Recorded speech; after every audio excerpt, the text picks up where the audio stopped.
ungida, inspirada pelo Teu Espírito. Nós pedimos que o mesmo Espírito Santo agora fale ao nosso coração, nos dando entendimento para aplicar ao nosso viver os ensinos aqui contidos.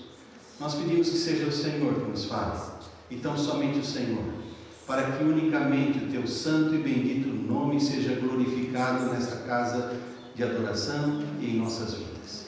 Em nome de Jesus oramos, Pai. Amém. A nossa meditação de hoje tem a seguinte pergunta: o que nos diz o Natal? Celebramos muitos natais. Eu já estou com 62 anos, já faz muito tempo que minha família vem celebrando o Natal. Alguns menos, outros mais que eu.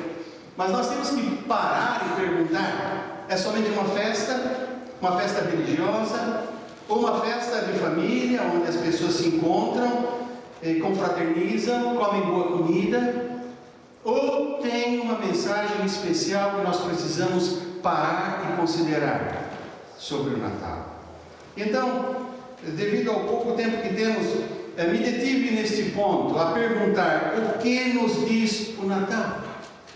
O Natal de Cristo, o primeiro Natal, esperado por séculos, por milhares de anos, anuncia que o grande dia chegou. O dia de se cumprir aquilo que os profetas anunciaram, que o seu nome seria Emanuel, que quer dizer Deus conosco. Então chegou o dia de Deus vir habitar com os homens, na pessoa do seu Filho. A Bíblia fala que no passado Deus falou de muitas formas e de muitas maneiras aos pais pelos profetas, que Ele falou pelos anjos, mas ultimamente, diz lá no livro de Hebreus, Ele veio nos falar na pessoa do seu Filho. E porque Deus estaria habitando na forma humana entre os homens, o título que lhe foi dado seria Emanuel, que traduzido quer dizer Deus conosco. Os homens haveriam de perceber, de entender, que aquele não era outro senão o próprio Deus que se fez carne. E João escreveu isso, dizendo em João capítulo 1, versículo 14, que o Verbo se fez carne e habitou entre nós, e vimos a sua glória como a glória do unigênito do Pai, cheio de graça e de verdade. Isso se tornou realidade. Depois de séculos de se esperar pela vinda do Messias prometido, o maior acontecimento de todos os tempos se cumpriu. Nasceu o Salvador, Jesus, o Messias prometido. Por isso nós precisamos voltar nossa atenção para o relato bíblico, para os eventos que aconteceram em torno do nascimento de Jesus e perguntar o que o texto bíblico nos diz. Em primeiro lugar, e tendo que ser breve, porque o texto bíblico nos diz muito e o tempo é curto, então procurei salientar 4 coisas que esse texto nos diz, e há muitas outras. A primeira é que Deus é o Senhor da história. Deus é o Senhor da história. Deus controla tudo. Deus continua no trono. Nós vemos o mundo, parece que vai de mal a pior. Quando diz que há paz e segurança, a Bíblia diz que vem repentina destruição. E quando os homens começam a ter esperança que as coisas vão melhorar, às vezes melhoram por um tempo e depois pioram. Mas a Bíblia diz que tudo isso havia de acontecer. E muito mais ainda há de acontecer, até que Jesus venha a segunda vez e traga a paz real ao mundo, a paz que o mundo não pode dar, que a ONU tem tentado, os países mandando exércitos para manter a paz têm tentado e não têm conseguido. Mas Jesus pode dar uma paz que ninguém pode roubar, e Ele, no tempo certo, Ele veio. Ele é o Senhor da história. Versículo 1 ao versículo 6. Em Mateus capítulo 2, versículos 5 a 6, Ele cita a profecia que o Messias haveria de nascer em Belém. Essa profecia deixava certa dúvida, porque na verdade José e Maria moravam em Nazaré. Deus nunca chega atrasado, mas Deus também não vem adiantado, Ele está sempre na hora. Como diz o canadense, just in time, sempre na hora.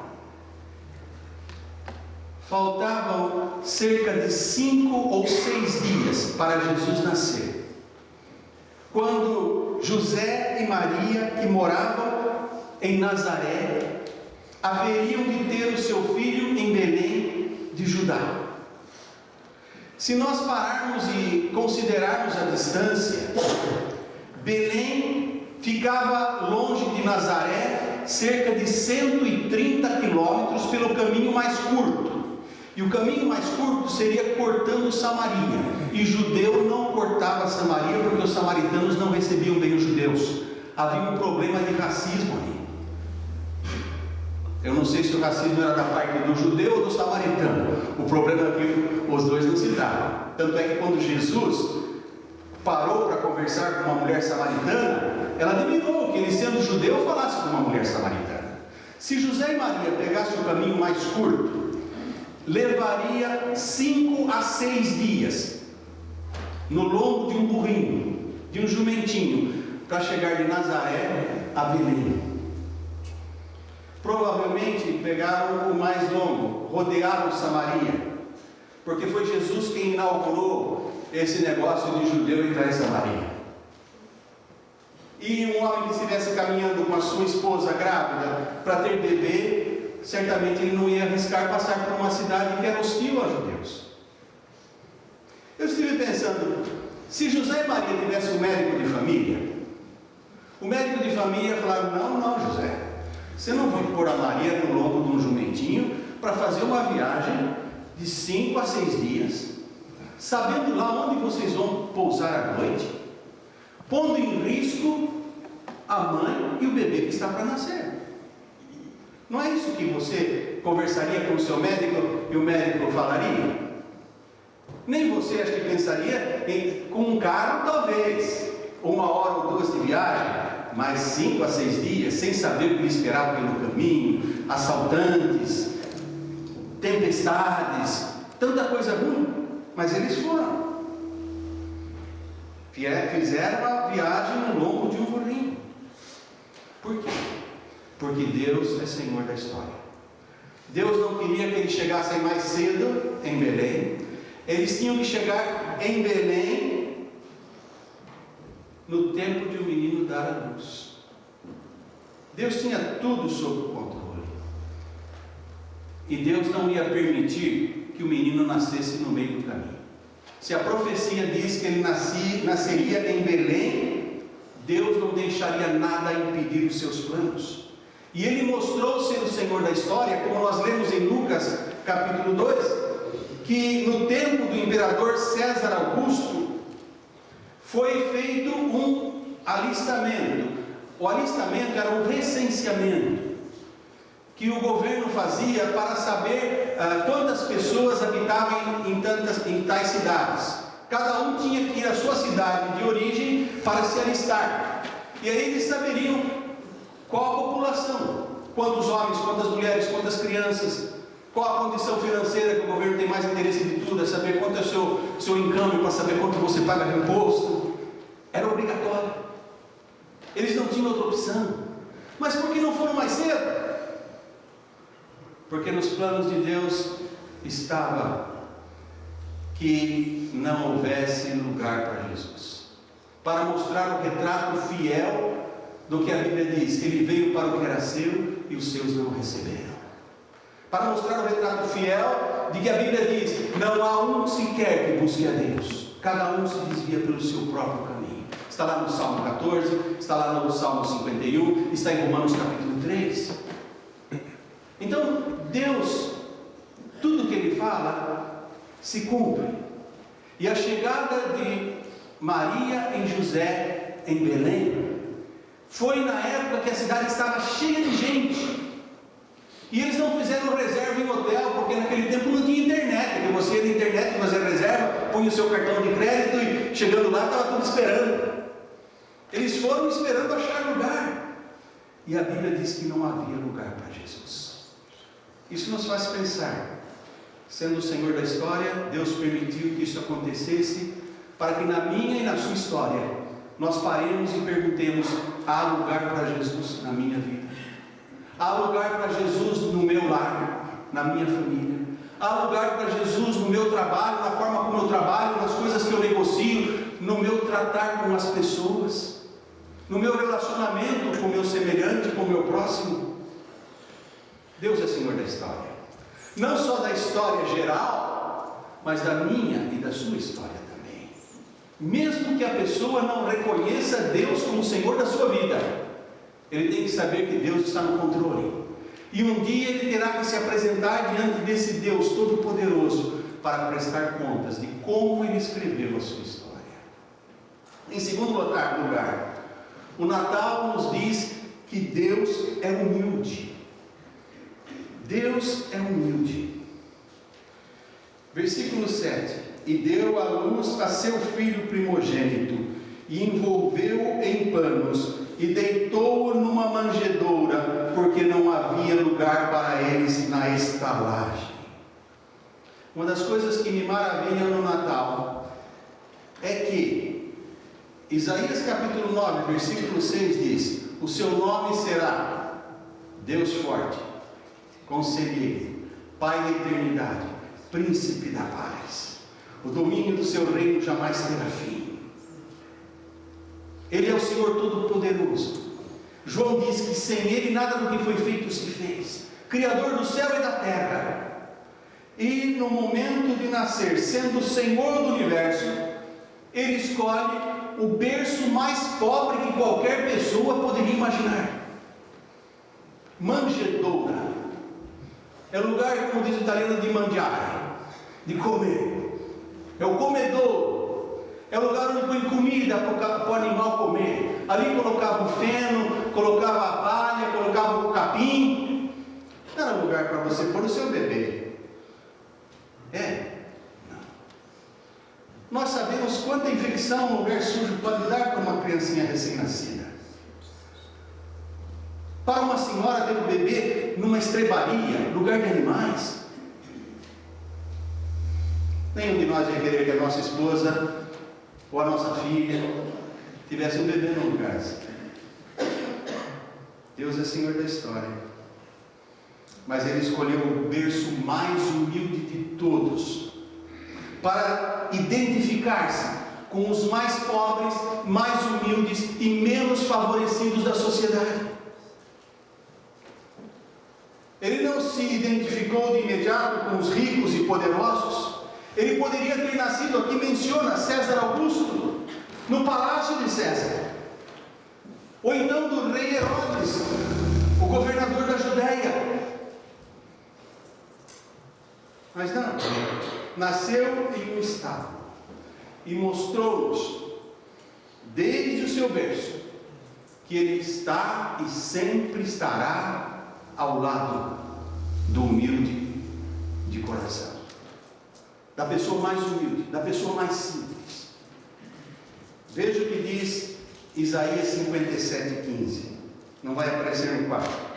Porque assim diz o alto e sublime, que habita na eternidade, e cujo nome é santo: num alto e santo lugar habito, e também com o contrito e abatido de espírito, para vivificar o espírito dos abatidos e para vivificar o coração dos contritos.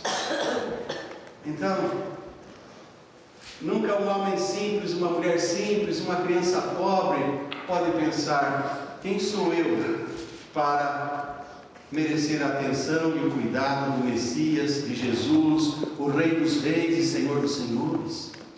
Ao contrário, ele diz quão difícil é um rico entrar no reino dos céus.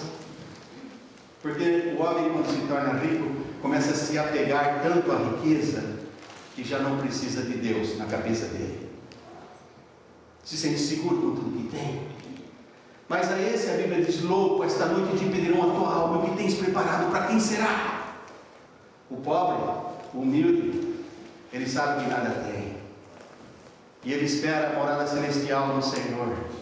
Por isso que a Bíblia diz que dos humildes de espírito é o reino dos céus. E o rei que diz: eu habito num alto e sublime trono, habito também com o contrito e quebrantado de espírito, com o humilde de coração. Aí está a beleza do Evangelho. Nós, homens, gostamos de estar perto das pessoas importantes, ser amigos daqueles que todos conhecem, e assim, quem sabe, a gente pega um pouquinho de destaque também.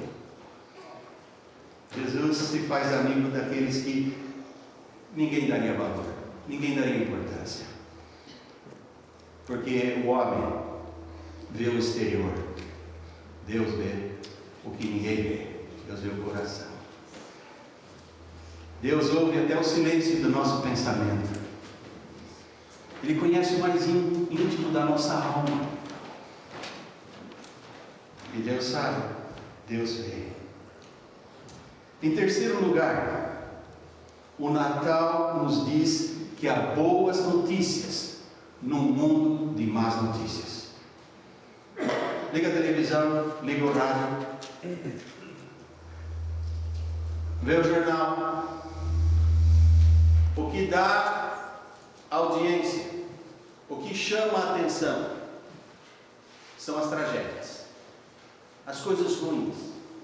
Se a pessoa comentar alguma coisa que viu na televisão, vai comentar o que viu de ruim. Pode passar coisa boa, mas não comenta o bom. Sempre fala: viu quanta gente morreu lá?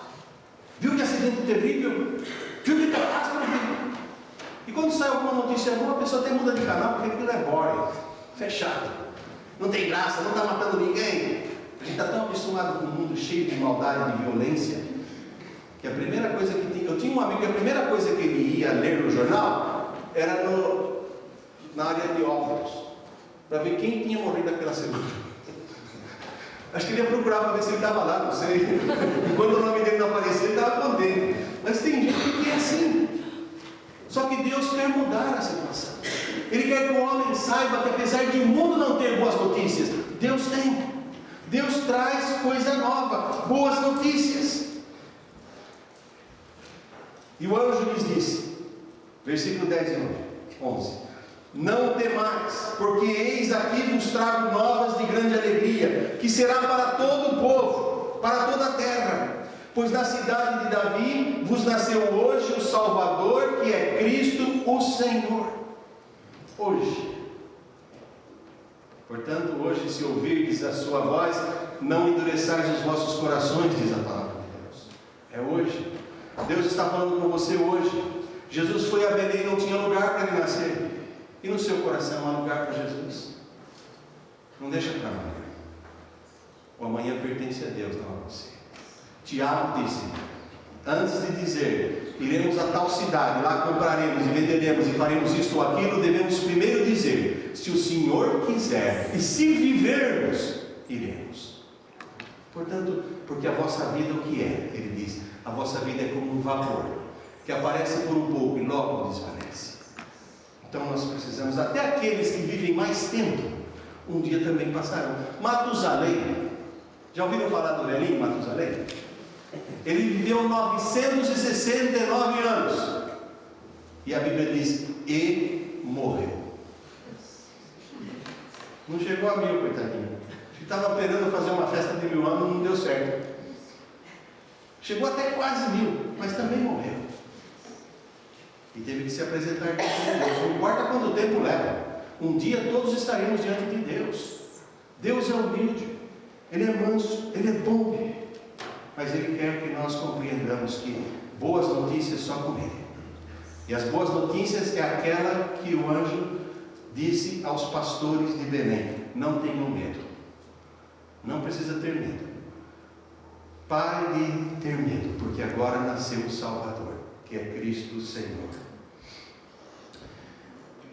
É interessante que assim como Jesus não nasceu num palácio, e 2 anos mais tarde os magos chegaram a Jerusalém procurando Jesus no palácio, e diz a Bíblia que foram encontrar um menino na casa de sua mãe. anúncio do seu nascimento também não foi no palácio, mas a um grupo de pastores do campo, homens simples. Não foi aos sacerdotes, os homens da religião, os homens que conheciam o que estava escrito nas profecias, os escribas, os fariseus, os rabinos. Não. Por quê?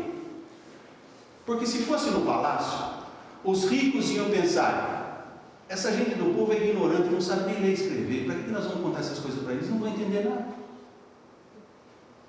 Não é assim que o rico ia pensar? Se fosse contado aos sacerdotes, os sacerdotes chegaram a dizer, está na Bíblia, olhando para o povo que não compreendia a lei, eles diziam: essa geração é maldita, porque não conhece a lei. Então os próprios sacerdotes, os rabinos, os escribas e fariseus também não iam contar para o povo, porque eles nem fizeram seminário, nem conhecem o que está aqui. O rolo da lei era feito de pele de animal, curtido, e era escrito manualmente. Os papiros, feito com aquele junco da beira do rio, e fazia um tipo de um papel, que não podia dobrar porque quebraria, e ali escrevia. Era muito caro, o povo não tinha dinheiro para comprar essas coisas. O povo não tinha à mão o livro. A Bíblia nossa é em papel assim, depois que Gutenberg imprimiu, mas era tudo rolo. O povo não tinha conhecimento. E Deus foi a quem? A quem foi Deus revelar a palavra? Aos importantes? Não, porque os importantes não iam contar para os humildes, mas o humilde ia contar para o importante, porque é humilde. O humilde, ele passa na rua e fala: ô Sr. José, como é que vai? Ô Dona Maria, bom dia. Não é assim? Gente do povo sai para a rua e conversa.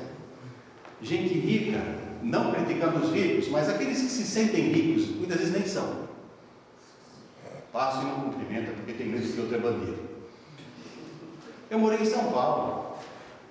Quantos milhões de habitantes? 16? 40. Não, desde a cidade de São Paulo. Uns 16 milhões, né? De habitantes. Eu morei num prédio de apartamento de 22 andares. Quase não conhecia ninguém no prédio, porque a gente entra no elevador, a pessoa fica assim. Já não olha para não ter perigo de você cumprimentar. E se você cumprimenta, algum responde. Outros acham que você é lá do interior, por isso que você faz isso. Como diz na minha terra, é caipira, não é gente da cidade, então fica cumprimentando todo mundo. Então, para a pessoa não passar por caipira, quer dizer, o camponês, para parecer que tem cultura, ele também para de cumprimentar os outros. Já não conversa. As pessoas vivem numa cidade cheia de gente, mas não conversam com o outro. O homem simples não. Ele passa, ele vai cumprimentando, ele vai conversando. Eu lembro quando eu era pastor em Strathroy, uma cidade que naquela época, uma town, tinha cerca de 60% da população eram portugueses de primeira até terceira geração. Quando eu passava, eu cumprimentava o senhor português, que estava de chapéu, ele fazia assim com a aba do chapéu. Aquele respeito. Era diferente.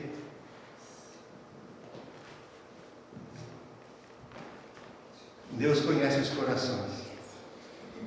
E Ele sabia que era esse tipo de gente que iria sair contando as boas novas, as boas notícias. Anunciou aos pastores, numa pequena aldeia de Belém. Ali os anjos proclamaram a boa vontade de Deus aos homens. Paz na terra e boa vontade para com os homens.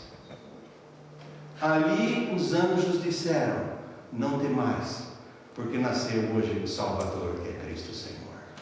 O homem pode viver cheio de medos quanto ao seu futuro, cheio de incertezas e de inseguranças, mas quando conhece Jesus, o Salvador, que é Cristo Senhor, ele não conhece o futuro, mas ele sabe que aquele que é o seu Senhor é Senhor do passado, do presente e do futuro. A Bíblia diz que Jesus Cristo é o mesmo ontem, hoje e eternamente. E então ele caminha na sua vida com segurança. É como uma criancinha no meio da multidão. Está num lugar cheio de gente andando. Ela não pode enxergar nada porque ela é pequenininha, mas se ela está segurando na mão do pai, ela vai confiar, porque o papai lá de cima vê tudo. Se larga a mão do pai, a multidão arrasta e vai embora e não se acha mais. Mas segura na mão do pai, a multidão pode ser grande, mas a criancinha sabe que o papai sabe onde vai. Com Deus é assim também. É como aquele cântico que a gente canta, segura nas mãos de Deus e vai. Conhece, né? E é assim. Esse é o nosso Deus. Ele tem boas notícias no meio de um mundo cheio de más notícias. Mas as boas notícias estão nesse livro que muita gente não quer perder o tempo de ler.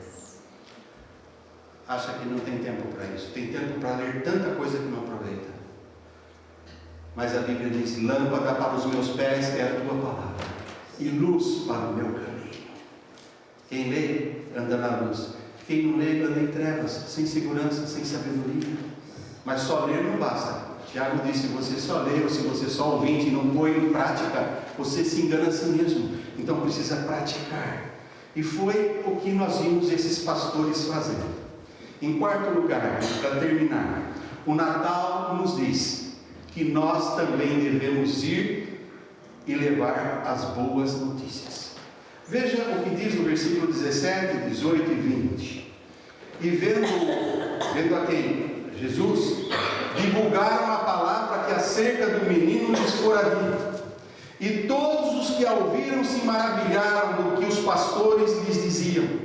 E voltaram os pastores glorificando e louvando a Deus por tudo o que tinham ouvido e visto, como lhes havia sido dito. O que eles fizeram? O que nós dissemos. O homem simples. Eles foram e divulgaram a palavra. A Bíblia diz: de graça recebestes o Evangelho, de graça dai. Não guarda para você, compartilha com todos. E foi o que eles fizeram. Eles não guardaram, eles foram contando. E a Bíblia diz que todos se maravilharam do que os pastores lhes diziam. Deus enviou seu Filho eterno ao mundo na forma de homem, para que o recebamos em nossos corações. E tendo recebido a Jesus, a Bíblia nos ensina que o sangue de Cristo nos purifica de todo pecado. E sendo purificados do pecado, o Espírito Santo habita em nós. Por isso o Senhor diz: recebereis a virtude do Espírito Santo e ser-me-eis testemunhas. E tendo recebido a unção do Espírito, Deus quer que nós façamos como fizeram os pastores. Eles ficaram tão maravilhados com a pessoa, e ainda era um menino na manjedoura. Eles não viram nenhum dos feitos de Jesus, não tinham ouvido nenhum dos ensinos de Jesus, mas aquilo que os anjos falaram, eles creram e ficaram tão maravilhados que foram contando em todo lugar. A pessoa de Jesus é fascinante. Quem tem um encontro com Jesus Cristo, sua vida não é mais a mesma. E quem conhece Jesus não vai guardar, não vai calar-se, porque a Bíblia fala que do que está cheio o coração fala a boca, e vai sair contando. E que eu creio que o Natal nos diz, a mensagem do Natal em quarto lugar nos diz, que nós também devemos voltar para casa, para os nossos familiares, devemos voltar às nossas rodas de amigos, devemos voltar ao nosso trabalho.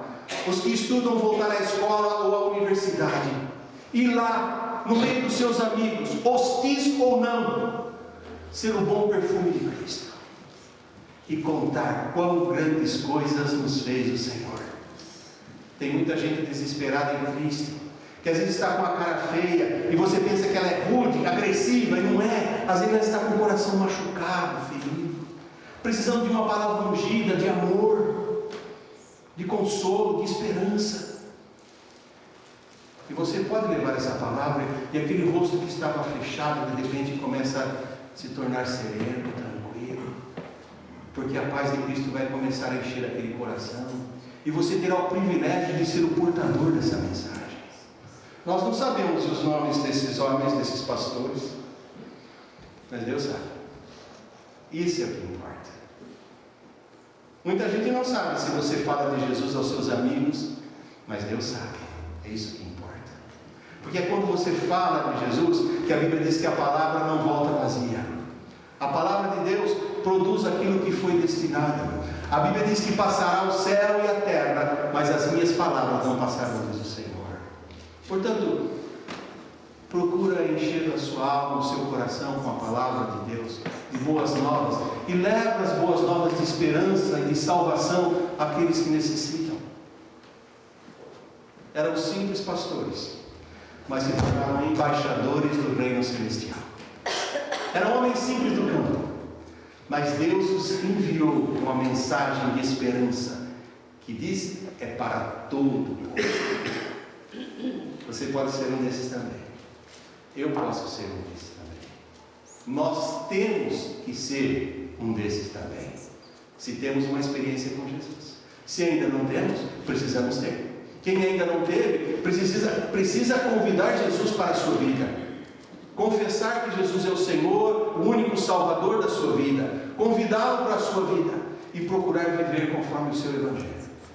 E então será um portador também das boas novas, porque a Bíblia diz que nós não podemos guiar um cego se nós também estamos cegos. Se nós não sabemos o caminho, mas uma vez que sabemos, somos devedores a todos. Nós não podemos nos calar. E foi isso que os pastores fizeram. Olha a Deus, pergunta: Senhor, como posso compartilhar esse Evangelho? Você não precisa ir para o seminário para falar de Jesus, você precisa conhecer Jesus. Esse é que precisa. Você não precisa saber falar palavras bonitas, porque palavras bonitas são enganosas. Você precisa falar do coração, com simplicidade. Deus usou os homens mais simples, que certamente nenhum vocabulário rico teriam, porque Deus não queria novidade. Deus queria que eles contassem aquilo que Deus falou, nada mais. E é o que Deus quer de mim, do irmão, da irmã. O Natal nos diz que Natal é boas novas para toda a terra, que nasceu o Salvador Jesus. Ele não é menino. Nós não vamos adorar o Deus menino, porque ele cresceu. Ele foi pregado na cruz, mas nós não vamos adorar o Cristo na cruz, porque a cruz hoje está vazia. Ele foi sepultado, mas o túmulo está vazio, porque ele ressuscitou. E ele subiu ao céu e disse: vou preparar-vos lugar, na casa de meu pai há muitas moradas, e eu voltarei para vós, e vos levarei para mim mesmo, para que onde estiver, estejais vós também. Mas antes disso ele disse: ide e pregai o Evangelho a toda a criatura, e eis que eu estarei convosco todos os dias, até a consumação dos séculos. Quer melhor companhia? Não tem. Jesus é a melhor companhia. Deus não enviaria nada menos do que o melhor, o seu Filho. Em Romanos 8,32, o apóstolo Paulo diz: e nós sabemos, se ele nem a seu Filho poupou, mas entregou por amor a nós, também nos dará com Jesus todas as coisas. Que Deus nos abençoe. Que o Natal não seja simplesmente uma festa de família, uma festa religiosa, mas que cada dia com Cristo seja Natal na minha e na sua vida. Que cada dia Cristo continue reinando, continue no trono, continue abençoando, sendo glorificado no meu e no seu nome. Pai querido, nós chegamos à presença do Senhor humildemente para glorificar o teu nome, para agradecer pela tua bondade, pela tua misericórdia, pela tua compaixão, pelo teu imenso amor, enviando o teu Filho. E a tua palavra nos diz que o Senhor prova o seu próprio amor para conosco, em que Cristo morreu por nós, sendo nós ainda pecadores. Porque o Senhor pode nos transformar de pecadores perdidos em pecadores perdoados, regenerados, caminhando para o céu. E nós queremos pedir que essa mensagem de Natal fique em nossa mente, em nosso coração, e não viremos a página: passou o Natal, o que vem agora? Não. Que nós possamos dizer: Emmanuel, Cristo está conosco. Nós vamos viver cada dia celebrando como se cada dia fosse Natal, porque no nosso coração há lugar para Jesus. Obrigado pelo que nos diz o Natal de Jesus, que nós também possamos dizer ao mundo esta mensagem de boas novas, no mundo de más notícias. Unge-nos com o teu Espírito Santo e capacita-nos para isso, Pai, é o que pedimos em nome de Jesus. Amém.